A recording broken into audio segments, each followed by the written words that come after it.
Hi everyone, and welcome to another episode on How You Getting Effed. And today, Louis Rossman completely pounded a predator. So I've known him like around 2020. That's when I was subscribed to him, but I think I've known about him for longer than that because he's been around for a long time. And what he does is pretty good. It's a good thing for society. He advocates for the right to repair, which has been something that's been slowly dying due to modern computer manufacturers and especially phones. Dear God, phones. They are not repairable at all. But he's been doing repairs. That's like his job, his line of work. So he knows a thing or two about that. And I mean, you could identify him as a activist, but not one of those say something but do nothing type of activists. He actually puts in work. He's been in Congress fighting for these things, which is really good. Of course, not all of it has gone to fruition, but I mean, hey, that's the fucking current day America, so you're not gonna get a lot of rights to repair or not to repair. But what he does is also stand up for a bunch of people. Even prior to this, he's defended small YouTubers that have been bullied around by corporations trying to take reviews down. Things that make them look negative because of objective facts, like them scamming their customers, whatnot. And they try, and of course, these corporations, they don't want you to know they're screwing you, so they try to get videos taken down, and he gets wind of it, and he sticks himself in there, and he basically goes to bat for them, and that's really cool. And this specific situation is no different.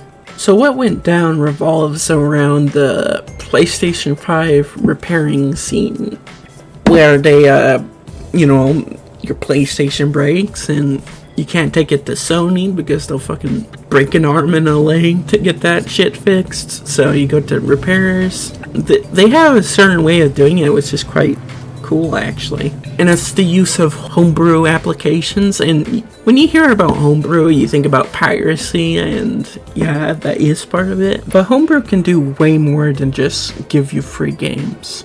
It can help you identify or diagnose problems with the hardware. What it was this company that created this product that helps repair shops diagnose what's wrong with PlayStation 5s. If their motherboard is damaged, or the battery or the RAM, there's a bunch of components, and the program helps you get to the bottom of that. Well, the creator of this specific program was a complete fucking asshole, to say the least. Just a complete rambunctious cunt. Someone would email him having problems with something, and he just act like a fucking child. Actually, he'd talk like a bully practically. And I want you to notice that his program is paid, okay? But of course, he was one of the main programs to do it. There was no alternative, basically. He was the cream of the crop. So a lot of PlayStation repairers were forced to use his program and such. And he was very controlling about it. More so than what normal people should do, especially for a business that has to have returning customers and shit. And also has to have communication with repair shops and whatnot. It was terrible. Because what this guy would do was, his program would basically have malware in it. Malware. And for some reason, he was able to spy on people's computers.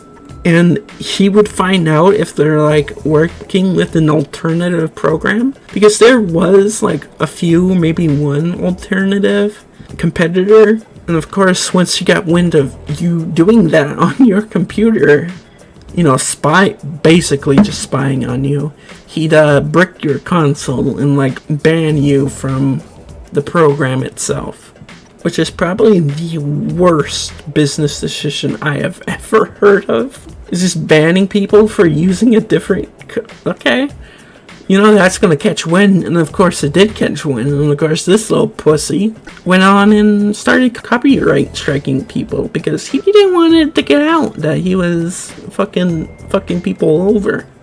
Of course this got Louis Rossman's attention once he learned that he was copyright striking people's videos, you know, exposing all this shit. So he started to he made his own video where he talks about it. And of course the guy behind the repair program tried to copy strike him, Louis Rossman. The problem with that though is Louis Rossman does not stand down. He fights, man. So Louis was like, okay, fine, fuck you. You want to fight? You want to fight? Okay, I will fucking fight. So he makes another video saying, I got your notice, and, you know, this means war, basically. Louis Rossman decides to do some digging on this guy. You know, he has a bunch of people coming in with, like, text messages about their customer reactions of them getting fucked over, and like basically mocked for like questioning, like, hey, you know, my PlayStation has this or that problem, and or they would be banned randomly because of the fucking spying that he was not supposed to be able to do. And the guy would fucking say, okay, give me your state ID. What the fuck? You don't need a state ID for that shit? And of course the guy, like the customers, they would like, alright, well, here's my receipt with my email. Here's my email receipt. And the guy would go, oh, you're just not giving me a state ID? I guess you don't, yeah, no, I guess you don't exist. Look at the terms and conditions. Give me your fucking social security, your fucking birth certificate, whatever, give it to me. And of course, this guy spies on people, and, you know, that's a recipe. Something's going on with that. And Louis, of course, was questioning that too. So he's like, okay, I'm gonna look into this shit. And what he finds, oh my god. So doing the investigative journalism, you know, cross-referencing news articles and names, he was able to deduce that this guy who created that PS5 repair program changed his name like a year ago. And the reason why he did that is because he's a pedophile that extorted and blackmailed a 13-year-old girl. I'm not fucking kidding. A fucking predator, a fucking pedophile. It's like real fucking disgusting shit. He would hack into that girl's computer and basically fucking blackmail this little kid into sending him nudes and doing terrible shit for him. A fucking, like, I don't say this very much, but I hope someone, like, shoots him across the fucking face. Like, I have no respect for these freaks. So, of course, Louis Rossman makes the video, basically, hey, here's this pedophile who was literally arrested for, like, 13 years for, or, like, something. But it was, like, 4 years or something because of a probation or some stupid shit. So he was able to get off. So anyways, once that video goes up, the guy just fucking vanishes. His social media deleted, the website gone, basically saying, oh, we were forced to lose the business or whatever. And well, good fucking riddance. And if it was just that, that'd be something. But Louis Rossman, he's a fucking legend, and he knows how to do shit. Okay, he gets shit done. He not only ran off a pedophile in the repair scene, but he also put in his own money to basically, like, make a replacement, an alternative to this predator's program. So he got in contact with this guy who was making, you know, the competitor program, of course, that the guy hated, and basically gave him, like, thousands of dollars to basically start up, get a bunch of people, pay them thousands of bucks, like grants or something, and basically make an open source alternative to what that guy's program basically was. And that's how you do it. That's basically how you do it.